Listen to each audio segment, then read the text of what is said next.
If you've ever felt a little lost figuring out how to do estimation in Jira, you're definitely not alone. In this tutorial, I'm going to walk you through setting up and using estimation in Jira step by step. By the end, you'll know exactly how to enable estimation, choose your units, and start tracking your work more accurately and efficiently so your team's planning gets a whole lot smoother. Let's dive right in.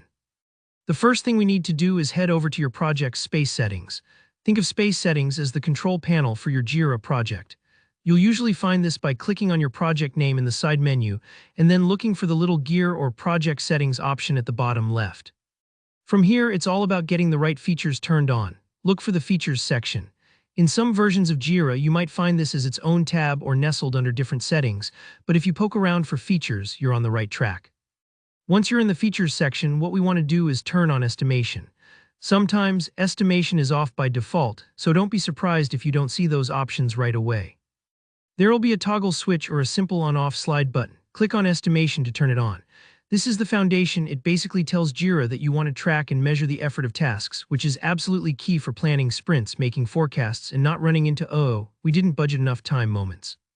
Now with estimation enabled, you have a choice to make. You can estimate your work by story points or by time. This isn't just a stylistic choice, it actually shapes how your team thinks about tasks.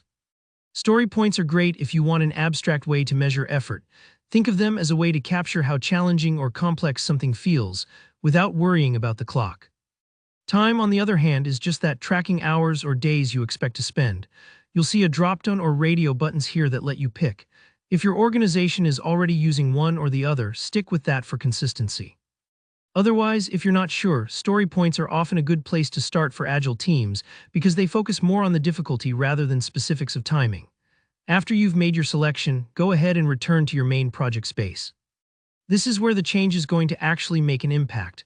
Find a work item. This could be a story, a task, or a bug, whatever you'd like to estimate. When you click on it to open the detail view, you'll notice something new. If you picked story points before, you'll now see a field labeled story points. If you went with time, you'll see the time tracking option instead. This is Jira responding to the settings you just adjusted. All you have to do now is fill in your estimate. If you're using story points, give your best judgment. Don't stress if it's not perfect. Think, is this task a quick win or more of a mountain to climb? For time estimates, add the hours or days you think it'll take. This is the information your team will use for sprint planning or forecasting, making sure the workload is realistic and nothing gets lost in the shuffle. And that's really it. You've just set up estimation in Jira, picked your measuring stick, and started leveraging this super useful tool. This will help everyone on your team stay in sync and keep projects more predictable. If you found this tutorial helpful, please hit that like button. It really supports the channel. Got a question about Jira or estimation? Drop it in the comments below and I'll do my best to help you out. And if you want more clear, practical tutorials just like this, make sure to subscribe and hit the bell for notifications. Thanks for watching and happy estimating.